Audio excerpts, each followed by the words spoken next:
皆さんこんにちは、ティオです。今回は2泊3日で行ってきた旅行で購入した商品をいくつかご紹介したいと思います。それではスタートです。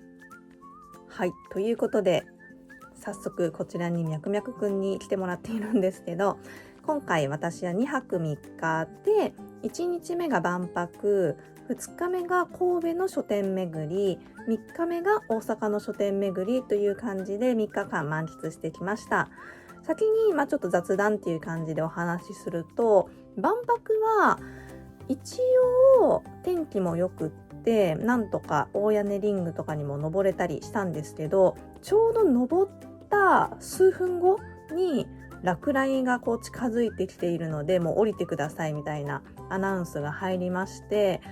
本当にギリギリのタイミングで良かったなって思いました。もうちょっと遅かったらもう登れないっていう日だったので、その後雨が降ったかって言われると、ちょこっとは降ったんですけど、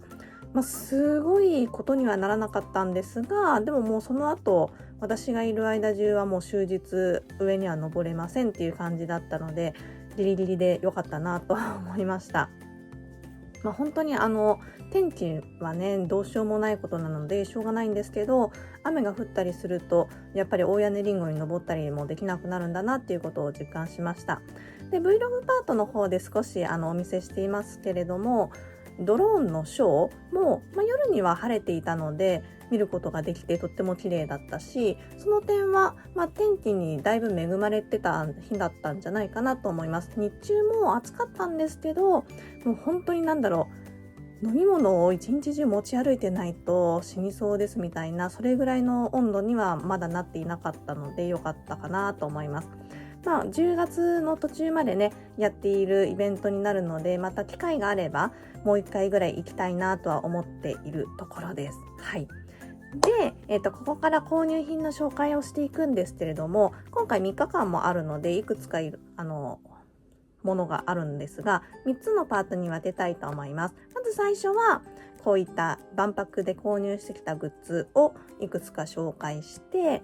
で、2つ目は万博とか本とかじゃないもの、本当にちょっとしかないんですけど、そちらを紹介して、で最後に本を紹介させていただきたいと思います。なので見たいところにね飛んでいただければと思いますので、もしよければ最初から最後まで購入したものを紹介見ていただけると嬉しいです。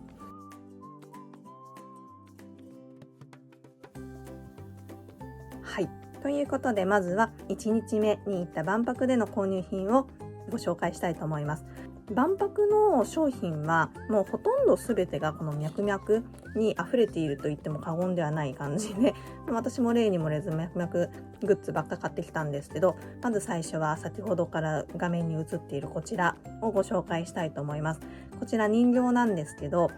人形っていうので分かる方もいらっしゃるかもしれませんが、こちらくじでゲットしたものです。ミャクミャクくじって言って1回2200円のくじがあるんですけど、3等までありまして、これはもう3等なんですが、2等1等となるにつれてサイズが大きくなっていくというものです。でこれ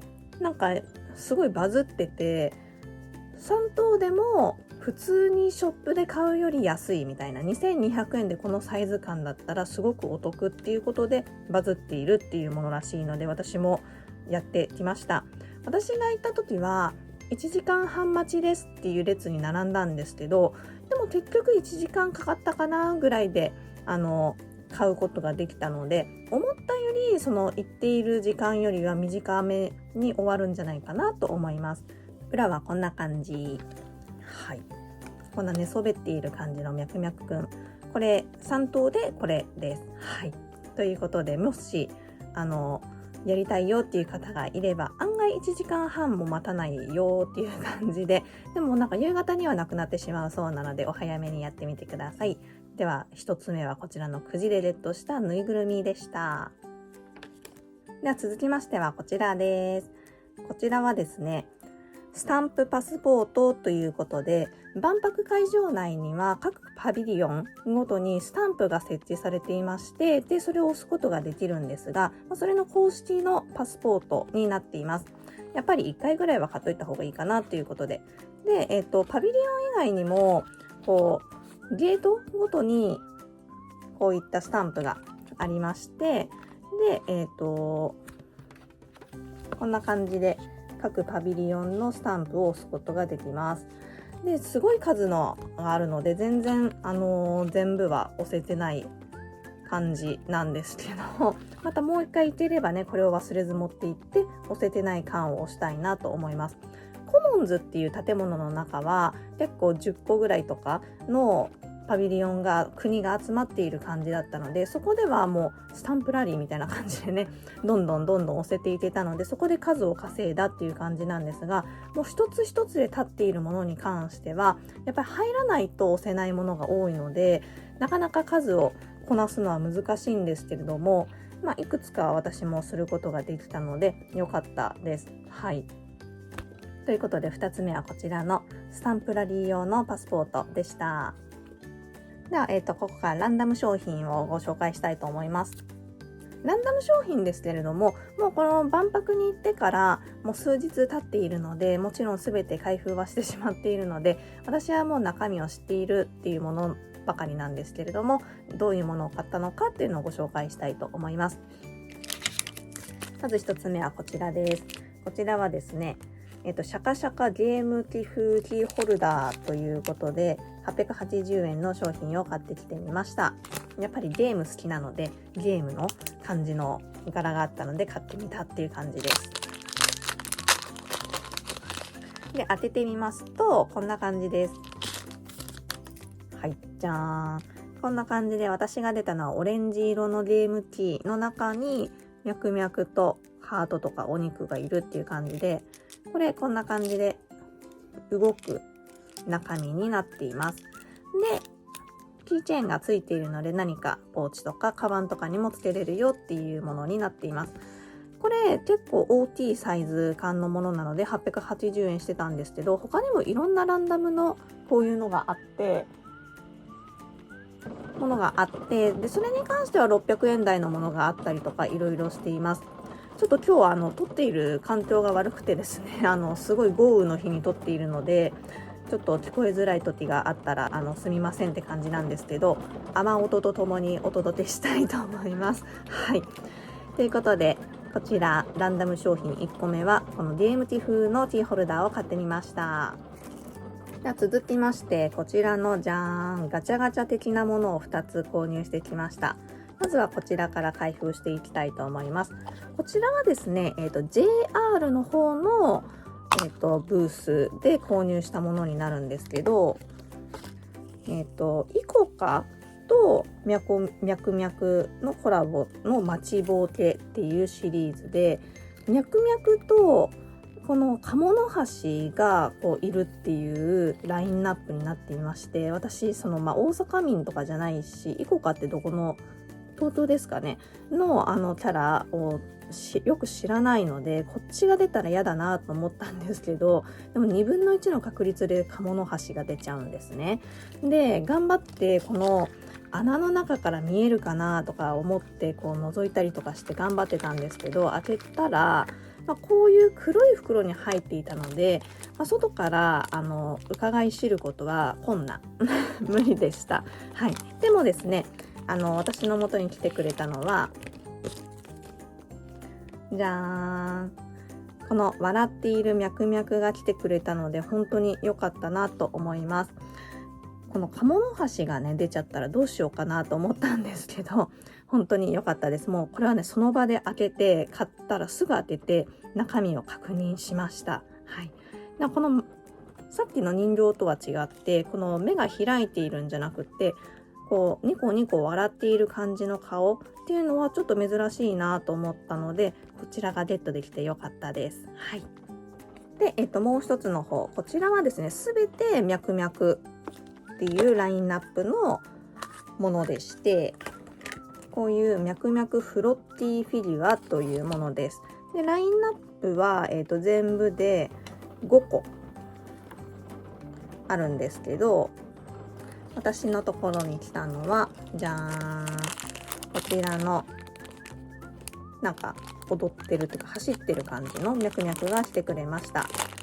ちらについてはまだ袋から出してないので、今から出してみたいと思います。はい、出してみました。こちらもうこのフィギュア自体に台座がついているのでちゃんと自立してくれるので、それがすごくいいなと思います。とあとこういった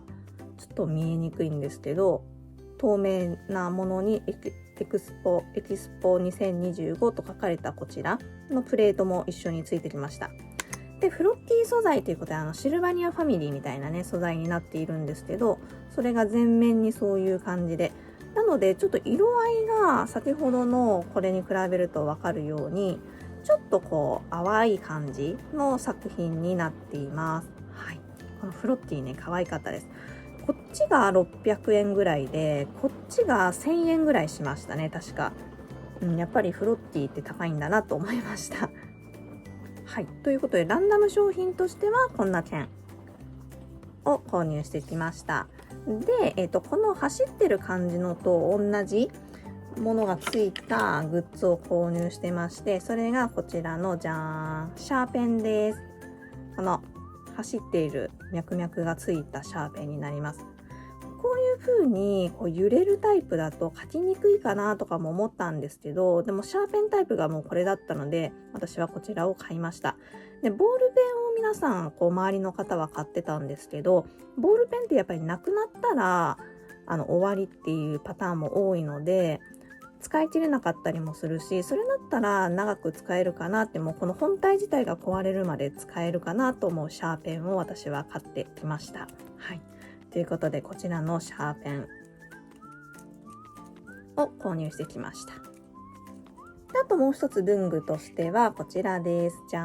ん、脈々のマスキングテープです。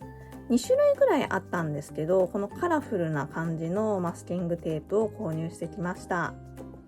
こちらはですね、もうノートに広げているんですけど、こんな感じの柄になっています。脈々がね随所にいる感じで可愛いです。はい、もう早速日記に貼ったりとかして私は使っています。はい、で他に購入したのはこちらです。じゃん、脈々のこう縫いバッジということで、こうちょっと見えるかな、安全ピンでつけれる形になった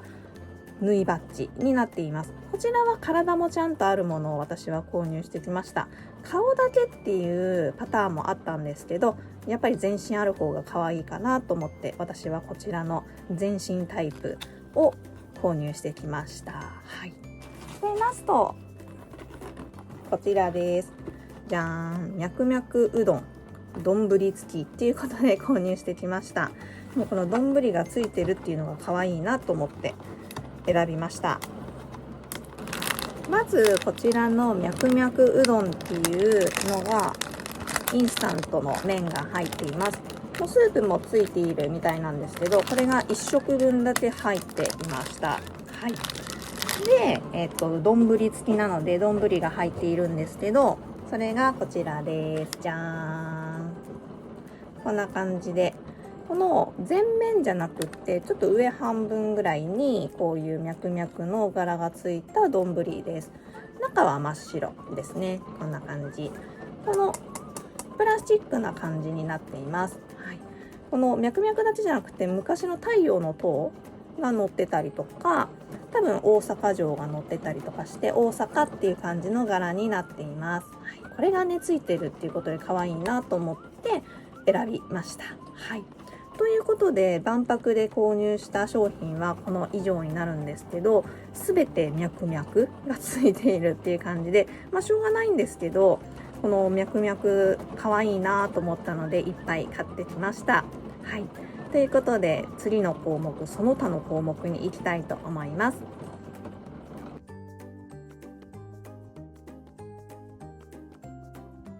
それではここからはその他の購入品、そこまで数は多くないんですけれども3個ぐらいご紹介したいと思います。まずはこちらアールグレイさんで購入した商品です。こちら、Vlog 内ではジェラートを食べている様子をお届けしたんですけど、ジェラートを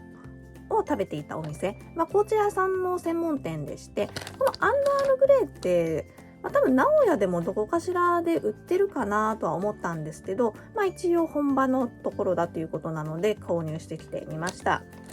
でいろんな種類のアールグレイがあったんですけど、私が買ったのはちょっと珍しいなと思って、こちらのほうじ茶アールグレイというものを購入してきました。こちらはですね、6袋入っているセットになっていまして、こんな感じで。なんかお土産とか誰かの贈り物とかにもいい感じのパッケージだなと思います。はい。で、こちら、販売者はね、神戸市っていうことなんですけど、一応製造はですね、静岡県だそうです。お茶ですからね。はい。このほうじ茶とアールグレーの組み合わせだとどういう感じになるのかなっていうのが気になったので購入してきてみました。で、もう一点、こちらの、じゃーん。こちらの紅茶屋さんにも行ってきまして、ここでも紅茶を購入してきました。ここでは2つ購入したんですけど、じゃん。こんな感じの可愛らしいというか、かっこいいというか、おしゃれな箱に入ったものです。こちらがトゥーストゥースさんというところでして、なので、まずそれを買ってみるべきかなと思って、トゥーストゥースブレンドというものを買ってみました。はい。こちらはですね、1つの箱に5袋入っているセットになっています。で、このオリジナルブレンドの1つと、あとこちらはアールグレイジャポネっていうもので、先ほど買ってたのはほうじ茶とアールグレイの組み合わせって感じだったんですけど、こちらはアールグレイと緑茶の組み合わせです。でこちらだけは試飲をさせていただいたんですけど、すごく美味しかったので、買ってみようと思って買いました。で、このティーバッグ紅茶の美味しい入れ方っていうのが後ろに書いてあって、そこにはそのお湯での入れ方を書いてあるんですけど、試飲させてもらったものは水出しで作りましたということをおっしゃっていて、それもすごく美味しかったので、水出しで全然作るのもありだなと私は思いました。はい。ということで、ここではですね、2つの紅茶を買ってきました。で、あとはそこのオリジナルのちっちゃいトートバッグが売っていたので買ってみました。じゃーん、こんな感じです。色は3色ぐらいあったんですけど、私はこちらの紫色のものを購入してみました。これで1200円ぐらいだったかな。はい。こんな感じでもう寸胴な感じで、中はシンプル。ポッテも何もないよっていう感じなんですけど、さっきのこの箱がすっぽり入る感じで、さっきのこのアンダールグレイさんのやつだと、ちょっと上が出るよぐらいのサイズ感になってます。そうですね。他に分かりやすいのでいくと、文庫本を入れてみると、例えばこちらの文庫本を入れてみると、ちょうどっていう感じですかね。ほとんどもう上に余裕がないぐらいのサイズ感で入ります。なので文庫本を入れるのにはちょうどいいけど、単行本入れたら出ちゃうかなっていうサイズになってますね。はい。ということで、紅茶屋さん系ではですね、この紅茶3種類とこのトートバッグを購入してきました。はい。で、あと1点もう一つ、ロフトで全然関係ないんですけど買ってきたのがこちらになります。じゃーん。私がいつも購入しているポップマートさんの、ぬいぐるみバージョンのスカルパンダになります。このぬいぐるみバージョンのランダム商品は今までポップマートオリジナルのものは買えたことがなくって、なんか中国製のまがいもんって言ったら失礼なんですけど、その別会社のなんか似た感じのものを2個ぐらいは買ったことがあるんですが、神戸のロフトに行ったらちょうどあって、多分入ってきたばっかなのか結構な数置いてあったんですね。でこれって YouTube で見てた時、 YouTube で私見かけてた時に全然手に入らない商品で、もうすごい速乾の商品っていうことを話している YouTuber さんがいらっしゃって、それじゃないと思って、もうこれは買うしかないと思って買いました。でもやっぱり普通のこういう私がいつも買っているこういうやつは1600円ぐらいするんですけど、税込みで。こちらはやっぱり大きい分2800円してて、もうほぼ3000円してました。なのでちょっと高いなと思って1個だけ購入してきたんですけど、でも買って損しない感じのクオリティでしたね。もちろんもう当ててるんですけど。でラインナップとしてはこんな感じの6個とシークレットがあるっていう感じで、出たのがこれクリスマスなのかわかんないんですけど、トナカイだったりサンタっぽいのだったりクリスマスツリーっぽいのだったりして、なんかクリスマス感のあるラインナップになっていました。もう私はねこれはどれでもいいやと思って買ったので、もうどれでもいいって感じでしたね。はい。で何が来てくれたかと言いますと、いきますよ。じゃーんじゃん。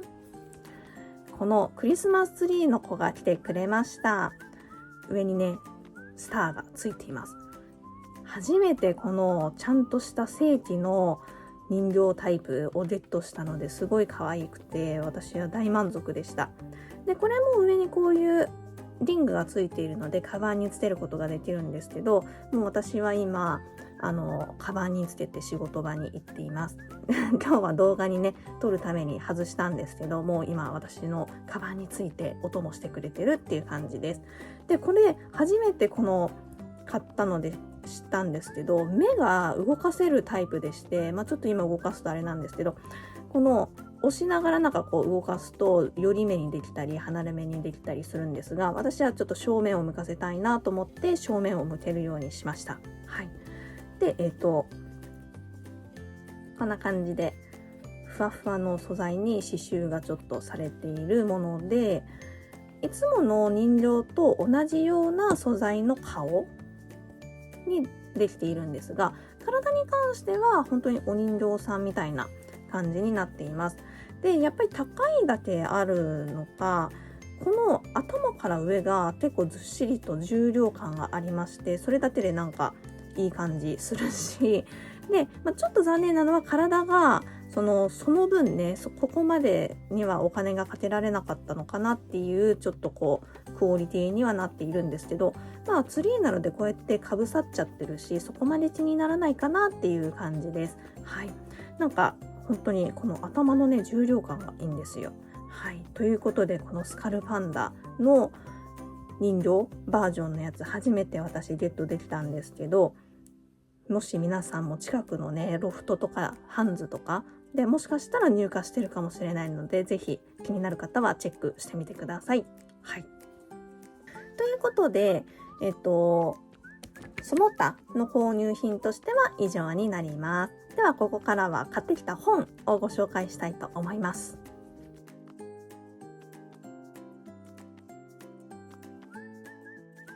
はい、それでは本のご紹介に入っていくんですけれども、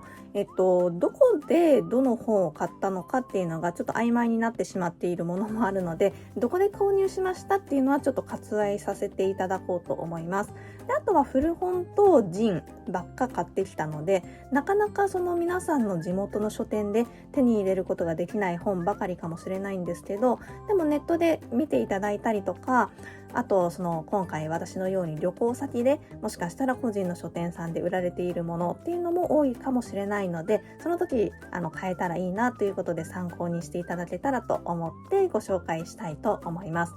でまずはじめはですね、本じゃないんですけど、ちょうど、トイブックスさんという大阪にある書店さんに行った時に、生湯葉志保さんという作家さんがいらっしゃるんですけど、そちらの作家さんがちょうどサイン会ということでいらっしゃっていまして、で私がちょうど行った時はまだ空いていたのでお話も少しできたんですけど、その方にもらったサインをご紹介したいと思います。で本当は買った本にサインをしてくださるっていう感じだったんですが、私もその本を事前にもう買ってしまっていまして、この地元で今回たまたまその本屋さんに行ったので、そのサイン会が行われていることも知らなかったので、本を持って行ってもいなかったんですね。でそういう話をちょっとさせていただいたら、もうすごい優しい方で、だったらちょっとメモっていう形にはなっちゃうんですけど、そこに書きますよっていうことでメモに書いてくださったんですよ。でそれをちょっと今からねご紹介しようと思うんですが、最初にちょっとお伝えしておきたいことがあって、今今からお見せする本は本来は、メンバーシップでいつも行っている読書会の課題本の一冊なんですね。で、いつもはその課題本はメンバーさん限定で公開をして、一般の方にはシークレットという形でやらせていただいてるんですけど、今回ちょっとそういう機会があってサインをいただいたので、この本の作者さんですよということをぜひとも皆さんにお伝えしたいなということで、この一般の動画の中でご紹介させていただきたいと思います。なのでちょっとメンバーさんの皆さんにはね、いつもシークレットにしてるのに出しちゃうのかって思われる方もいらっしゃるかもしれないんですけど、ちょっとそこは今回だけご了承くださいという感じでご紹介したいと思います。で、こんな機会めったにありませんので、逆に一般の方はこういう本で読書会してるんだっていうのを知るきっかけにもなってくださったら嬉しいなと思うので紹介したいと思います。で、そちらの本がこちらなんですけど、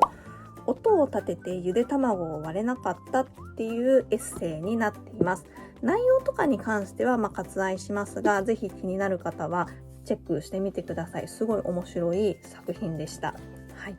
で、まだちょっと貼ってないんですけど、ちょっと上はねフルネームが書いてあるので隠すんですが、じゃーん、こんな感じで生湯葉志保ありがとうございますっていうことで、こんな可愛い猫と犬とキリンを描いてくれました。この余白がねあったのでキリンも描いちゃおうって言って描いてくださったんですけど、キリンなんて初めて描くなとか言って、すごいなんか可愛らしい女の方ですごく優しい方でした。で、この猫の中に生湯葉志保っていうサインを入れてくださっている感じです。なのでこれはね、もうぜひともこの本の内側に貼って、この本はもう一生大事にしていきたいなと思っています。はい。ということで、そういう出会いもねあった嬉しい旅でしたね、今回は。はい。ということで、まずは買ってない本のお話からスタートしたんですけど、こちらの本の作者さんに出会えたっていうエピソードをお話しさせていただきました。はい。ではここからは購入してきた本をご紹介したいと思います。まずはじめは同じ本を3冊買ってきたのでシリーズなんですけど、ご紹介したいと思います。まずじゃーん、1冊お見せするとこちらです。モンティという雑誌になるんですけど、皆さんこちら見たことあるでしょうか。柴田元幸さんという翻訳家さんが責任編集をされているもので、年に3回ほど出ている本になっているみたいです。で、私はこちらの本は、三宅かほさんが YouTube でご紹介していて、それで気になっていた本だったんですけど、今回まずこちらの本は先ほどお話ししていたトイブックスさんで新刊で普通に買いました。で、どうしてこれを買ったかと言いますと、いくつかあったんですけど、特集が読書ということで購入したのと、連載の中にブレイディ・ミカコさんとか岸本幸子さんとかがいらっしゃったので面白そうだなと思いました。で、あまりこの本について知らなかったんですけど、どういう雑誌なのかっていうのを帰ってからちょっと調べたりとかパラパラと見てみた感じ、海外の作家さんの作品でこの特集に合ったものを翻訳して載せているっていう感じみたいです。なので今回もこんな点のものがいろいろ海外の作家さんのが入っているんですけど、それがざーっと小説が入っているっていう感じで、中をパラパラ見た時にすごいなと思ったのが、普通にこういう、文も多いんですけど、なんかこんな感じで漫画を翻訳されているページがあったりとかして、なんか普通の雑誌にはない感じですごく新しいなと思いました。こちらは1200円プラス税なんですけど、多分号によって値段が違って、でもそこまで1000円も違うとかはなく、だいたいこの辺の1200、300円、1500円ぐらいまでで収まっている感じなのかなっていう印象を受けました。で、こちらは一番新しいかと言われるとそういうわけではなくって、もう今35ぐらいまで出てるみたいなんですけど、これは31番になっています。はい。で、これは新刊で購入したんですけど、本のすみかさんでこちらとこちらの2冊を古本で売っていたので購入してきました。もうこれ1日でこの3冊買ったので、もうリュックが大変重いことになっていたんですけど、もうこれは一期一会だと思って、もう特に古本なんてね、一期一会こんなに綺麗な状態で売ってるのも珍しいしと思って、もう迷わず買ってきました。で、こちらは特集哲学へとジャック・ロンドン新たにという特集が組まれた2冊になっています。哲学っていうのもね、なかなか面白そうだなと思いました。はい。そうですね、ジャック・ロンドンは聞いたことあるんですけど、誰だったっけっていう感じなんですが、ちょっとその辺はね、調べつつ読みたいなと思います。でもこれ、付録じゃないや、中古にしてはこういうなんかものも挟まっていたりとかして、本当に綺麗に保管されていた方が売ったのか、書店さんでこう棚整理とかのためにも中古の方に回したものなのかなと思うぐらい綺麗なので、すごく良かったです。でこれもさっき言ったみたいに1200円ぐらいしてるんですけど、700円になっていたので、すごくお得にゲットすることができました。はい。ということで、まずはこちらのモンキーという雑誌を3冊今回は仕入れてきました。はい。もうね、ホクホクです。こんなにたくさん雑誌をいっぺんに買うことってあんまりないので、読むのも大変なんですけど、順番にこれ読んで本当に面白いなと思ったら、いくつかまた買い集めていきたいなっていうシリーズにしていきたいと思っています。はい。ということで、まず最初はこちらでした。続きましては、また2冊同じなんですけど、買った本屋さんは違いまして、まず1つ目がこの本のすみかさんで購入した本になります。こちらはですね、皆さんもご存知、私がいっぱいご紹介している本のシリーズなんですけど、それの第1号を購入してきました。お手上げです。はい、もう私がね、この上半期のベスト本の中にも入れさせていただいたシリーズなんですけど、それの1と2だけ持っていなくって、で1がちょうど古本で500円で売っていたので、もう迷わず購入しました。はい、やっとこれで1を買うことができました。で、もう一つ言った、こちらは神戸の本屋さんだったと思うんですけど、そちらでは2が売っていたので、これは普通に定価で買ってきたんですけど、購入してきました。ということで、これで家にはこのお手上げシリーズ、今全巻揃った状態になりました。5が今読み途中なんですけど、1から読んだ方がいいのか、そのままちょっとまず最新巻読んじゃってからの方がいいのか悩んでいるところです。はい。もうこれで私の大好きなね、このシリーズを全巻網羅できたっていうのはすごく嬉しいことなので、これも順番に読んでいきたいなと思います。1は最初に本当に数ページだけ読み始めたんですけど、どうしてこういう本を作ることになったのかっていうことが書いてあったので、やっぱりそれを知るにはね、1を読むっていうのは一番いいかなと思いました。はい。ということで、こちらのお手上げシリーズを1、2と買ってきました。で、続きましてはジンです。こちら、じゃん。我々の雰囲気ということで、こちら3人の作者さんの共著になっています。で、エッセイというか日記というかっていう感じなんですけど、ちょっと縦長新書みたいな感じのサイズ感になっていまして、こんな感じで普通に文章で作られています。私はこのちょっと最初の10ページぐらいまでだって読んだんですけど、こうお友達が事故に遭ってしまって、その心配だからこういうものを始めたっていう話とか、そういうのが載っていまして、後々どうなっていくのかなっていうのがすごく気になるエッセイになっています。なんか日記ですって書いてあるんですけど、何月何日って書かれているページは多分少ないんじゃないかなと思います。はい。ということで、こちらのジンを購入しました。こちらは、ロカンタンというところで購入したんですけど、ロカンタンといえば、前持っていた、ちょっと今どの本に挟んであるのとか忘れちゃったので手元にないんですけど、前お見せしたワニのしおり、ここに挟むことができるワニのやつがあったと思うんですけど、それを購入して来てくれたところの本屋さんで、そこについに私自身が行くことができたっていう感じです。はい。ということで1冊目はこちらでした。じゃーん。ファさんの曖昧日記3っていうものを購入してきました。もうファさん大好きなので私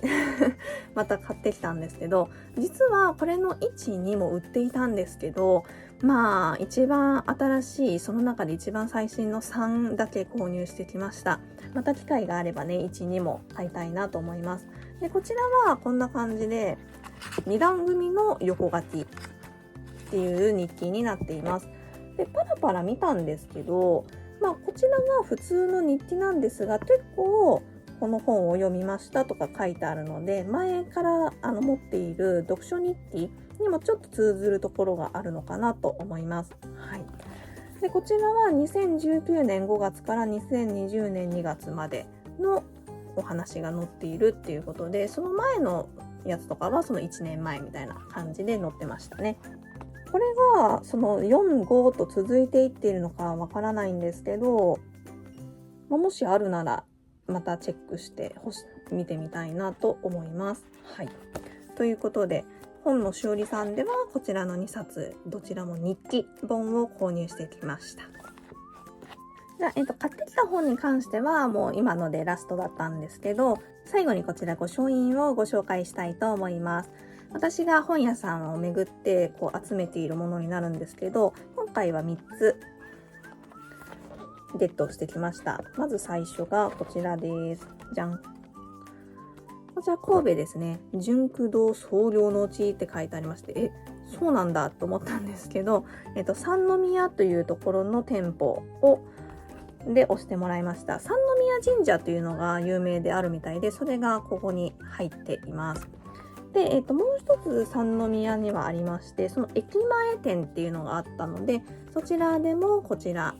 押してもらいました。一つ一つね、同じ純駆堂でも店舗ごとによって柄が違うので、その点がすごく面白いなと思っています。